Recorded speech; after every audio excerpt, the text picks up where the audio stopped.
Hey team, we're going to talk about some running today. So we're going to play this first video of Ben running while he's running. Just going to talk about some points of performance in running. So this doesn't necessarily mean that he's doing it, but we want nice straight body. So good posture. We don't want to have an arch in our lower back or cave chest. We want good posture, just like our weightlifting. We want our eyes up, so looking ahead. Just open up those airways, and we want a good arm action. So a 90-degree bend of the elbow, and just swinging those arms across the body. We also want a slight forward lean, so we're letting gravity do the work.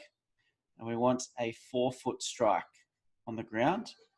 A heel strike will actually put a lot of stress on the body. You're going to feel it in your Achilles, calves, all of that. By 4-foot striking, it acts as a bit of suspension. We also want to make sure our foot is striking underneath our body, because if it's striking in front of our body, that's like putting brakes on. So there's some things that technically we'd look at while running, and we'd also want to be in tune with our breathing. Okay, so a nice rhythmic breath as we're running through. And the faster you run, the more your heels will come up towards your butt.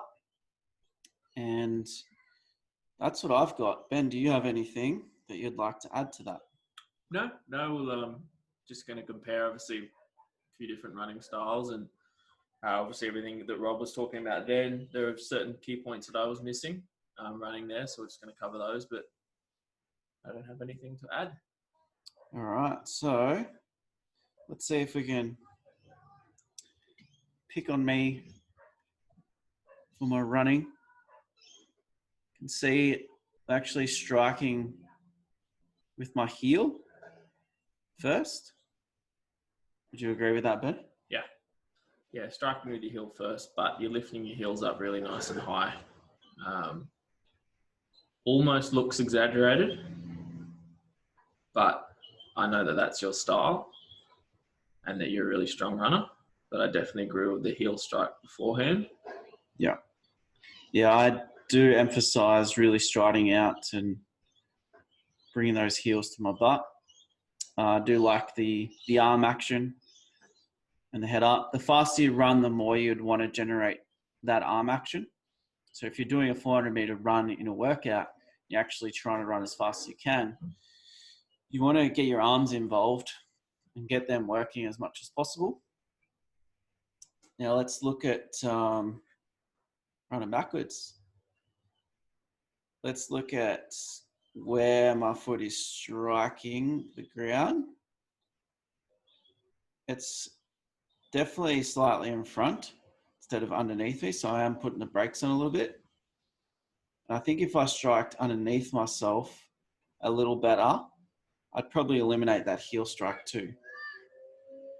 So I'd have to do a drill that technique in a little bit more and be conscious of it, get that feeling of my 4-foot striking, the front of my foot striking. Not toe strike, but 4-foot. Like really be in tune with that feeling to change that. Would you say the same?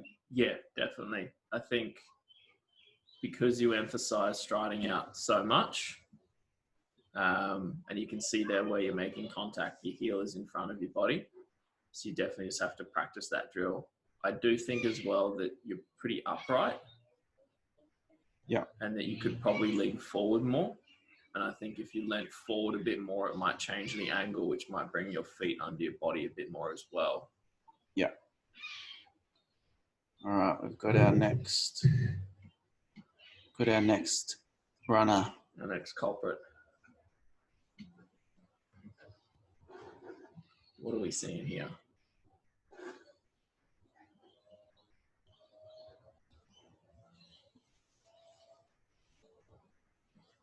So keep the arm action a little tighter. Sort of flailing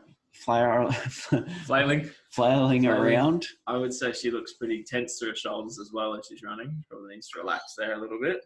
Yeah. It's fairly flat-footed, nearly heel strike. And you can see there that a sort of perfect pause frame the where she's striking is right out in front of her body. Yep. As Rob touched on before, that's just it's putting the brakes on. So we want to be ideally striking right underneath our body, because then we're propelling ourselves forward. We're not stopping and then propelling. Yeah, everything else is pretty good. Yeah, nice. I think Lifting her heels up, looks really relaxed with her legs. It's not working hard. Yeah, it's a pretty good looking running action. I'd say, yeah, definitely very similar to my faults there on that one. All right, let's go back to Ben, because we didn't talk about him. At the start, he was just jogging. Maybe we talk about that a little bit. Workout pace.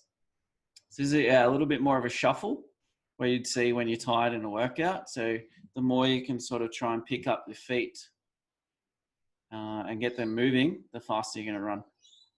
So you're starting to get going now.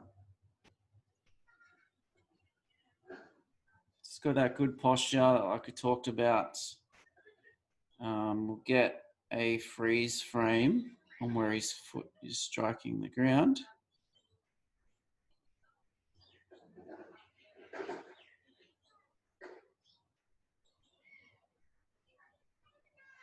It's much better than Shayla and I. Would you say the same, Ben? I would say it's a little flat-footed, but it is a little bit more to the ball of my foot. But that's something that I've practiced and been aware of for a while, so I've been practicing. And something I think about is trying to get it under my body, but we can still see there it's slightly forward. And then that, for me, gets a lot worse the more tired I get. I get progressively worse and worse and worse. So I'm basically just shuffling. Yeah. So yeah, it's definitely a bit more flat-footed. It's not like a forefoot strike. And it's always like the outside of your foot hits the ground first. Yep. Like your ankle sort of rolled out a little bit. But everything else looks pretty good. Like the heel's coming towards the butt, a little less exaggerated than mine, but it looks that all those positions look pretty good. So what would we say to guys at home that are picking on points? If we do want to go back to the start of mine where I'm shuffling a fair bit. So I think what we commonly see for a lot of guys finishing workouts or in workouts is this sort of running with really flat-footed, really small steps. My heels aren't coming up at all high. They're not getting up above the opposite knee. So the stride's very low. It's much more of a shuffle. What would we say to guys at home to sort of correct this error? Because I think that's probably the biggest one. You're often really tired in a workout. You don't want to lift your legs up, but it's actually a lot more inefficient to run like that. If you actually start running properly, you'll obviously cover more distance and you'll do it just as easily. I think doing a drill against the wall is good practice for that. So where you can get a feel for the movement and then take that feeling and apply it to running. Videoing your running is probably going to be the best thing, and videoing it in slow-mo, just like we did, having someone video it or sit it on the side of the road and get a decent frame of you running, and try not to overthink it, just how you would normally run in a workout. And then you can analyze it and you can see exactly what you're doing. But this drill, do you want me to do it or do you want to do it? You do it because you've done it more than me. All right. You talk through it.